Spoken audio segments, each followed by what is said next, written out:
This is day 4. What up mga day 1, today is a day 4 ng ating 100 dips every day for 30 days. At dahil nga ngayong araw is linggo, ano akala mo rest day? Wala pa boy. Linggo ngayon guys, so magsisimba muna tayo. So mamaya mo na itong pakitang nag-warm up ka.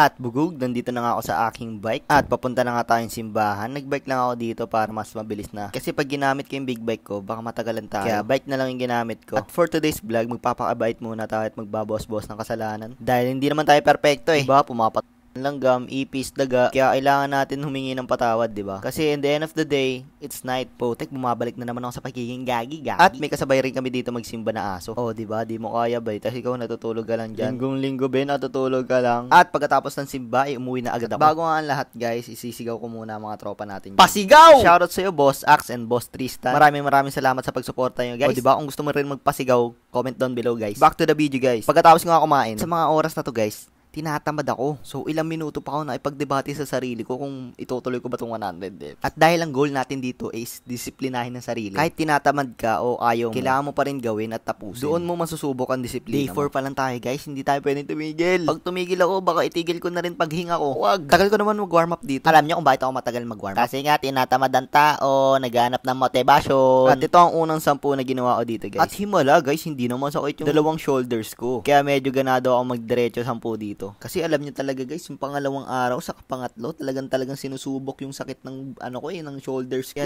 Ngayon pa ba ako susuko na pagdaanan ko na yung pinakamahirap na part, which is yung first part, saka yung thigh part, saka yung breast part. Baroy. Talaga naman makulit na talaga ganito talaga pag medyo nakakamako na yung dips At dito tinilapse ko na nga dahil para mabilis tayo ang usapan na daw. Ang nino-normal take ko lang na video guys is yung unang 10 at yung last. At ganun pa rin naman ang ginagawa ko, 10 by 10. Anyways guys, ang natutunan ko today is magpatuloy kahit ayaw kahit mo. Di mo trip, kahit wala kang motivation, kahit wala kang gana, pero once na committed ka sa isang bagay, hindi nagmamatter yung feelings mo. Okay, sabihin na natin sinunod mo yung feelings mo o yung nararamdaman mo, tas hindi mo nagawa na yung kailangan mong gawin. Magkakaroon ka ngayon ng regrets. Ayun ang pinakaayaw ko. Kasi lumilipas yung oras hindi mo na mababalik yung oras. Kaya kapag nagdesisyon ka, gawin mo na. Isang paalala para sa sarili ko at para sa inyo na rin guys.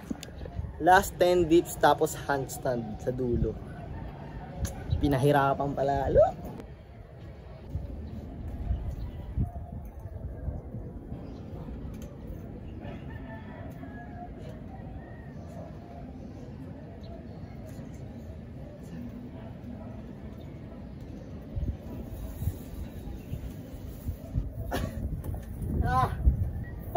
Supo.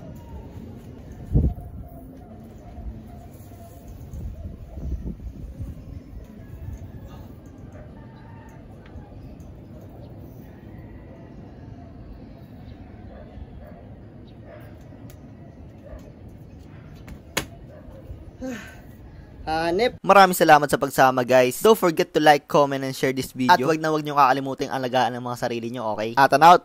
Peace.